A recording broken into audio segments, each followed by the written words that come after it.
Welcome to Poland Daily History with me, Nicholas Richardson. In the studio, to help me delve into the detail of Polish history, I'm joined by Professor Krzysztof Jabłonka.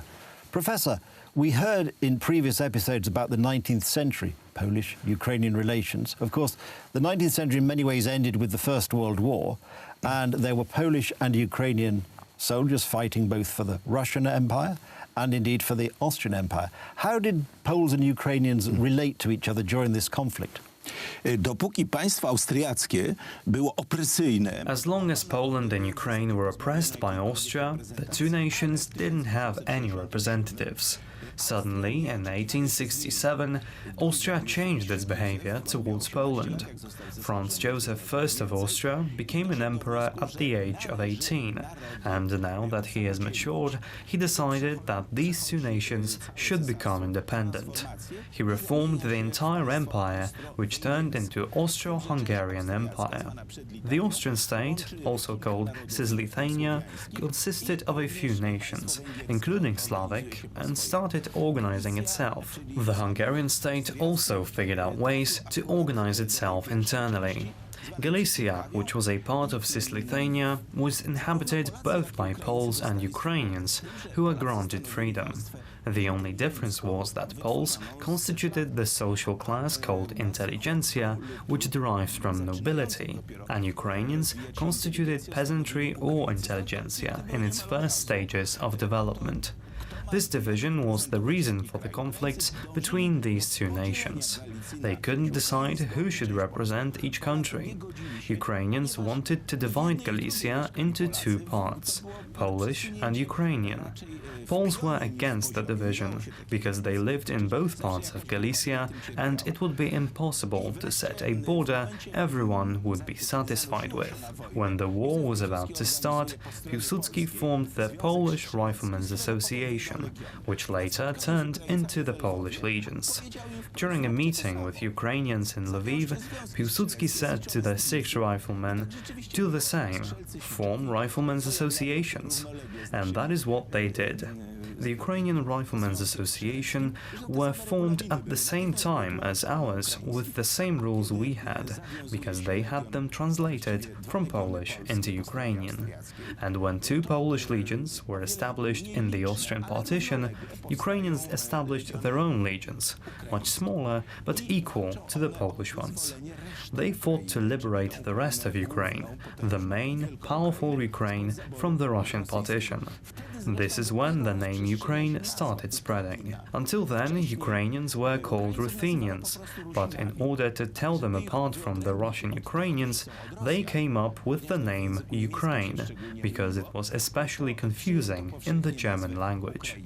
Also, in the Russian partition, Poles and Ukrainians had to fight together against their own compatriots living in another partition. The conflict was not only uncomfortable, but also fratricidal. They tried to stop it, and after the fall of the Russian Empire and the abolition of Tsardom, an independent state called the Russian Republic was proclaimed. The Ukrainian army formed itself very quickly. They also formed the self-governing Central Council of Ukraine, which announced its independence on January 22, 1918, when the Bolsheviks took control over St. Petersburg by carrying out acts of mass rape. Well, Professor, in the aftermath of the First World War, in Ukraine, in a sense, we had the Central Council who were concentrating fighting the Russians, and of course Western Ukraine fighting Poland, essentially for control of Lvov. What actually happened? How did these conflicts relate to each other? Trzeba pamiętać, że co najmniej od 1917 roku We have to remember that in 1917, Poles decided to take the side of the Triple Entente and became the Austrians' enemy. They weren't real enemies at first, but when the last division of the Polish army joined the other side, the western side somewhere in Bukowina, Austria started to perceive Poles negatively and favor the Ukrainians. To get back at Poland for leaving their side, Austria spread hatred and turned Ukrainians against us. Poles call that the Viper's Egg. Before that, Ukrainians didn't even think of taking over the city of Lviv because 80% of Lviv's population was constituted by the people who spoke Polish. Poles, Jews, and Armenians were the residents of the city. At the moment when the Austrians knew that they had to leave, they handed over power to Ukrainians, who decided to conquer the capital city. Originally, Lviv was a Russian city, but after the invasion of Lithuania, King Casimir III the Great decided to rebuild it and kept its original name. At that moment, Poles initiated the uprising. It was an extremely bloody uprising, because Lviv was invaded by external divisions. One of the Ukrainian commanders wrote, "My soldiers get lost here. They don't know this territory and they want to go back home.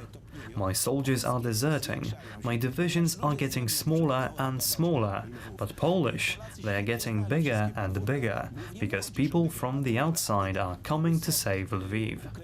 Poles knew every little street of the city. Also, teenagers played a large role here. When Ukrainian commanders found out that children were the messengers, they started shooting at them. 460 kids died there and were buried at a cemetery, very impressive by European standards. The invasion dug a hole between Poles and Western Ukrainians, also called Halychina, because of the city Halich. Poles had totally different relations with the Kiev Ukrainians, who had to fight with the Bolsheviks, as well as Denikin's army, which treated them as bad as the Bolsheviks, who at least respected their traditions by creating the Ukrainian National Republic. The president of the Ukrainian People's Republic, Ataman Petlura, decided to enter into alliance with the chief of state and first marshal of Poland, Józef Piłsudski. The alliance led to the liberation of Kiev on May 8, 1920. One day later, on May 9th, a huge parade was held during which the Ukrainian soldiers played the violins in the front row, together with the Polish army right behind them. Poles artfully avoided being accused of the occupation of these lands. Umiejętnie uniknęli posądzenia o okupację tych ziem. Unfortunately, that's all we've got time for on this episode, so it remains for me to say thank you, Professor. Thank you. And thank you for watching, and do join us again on Poland Daily History.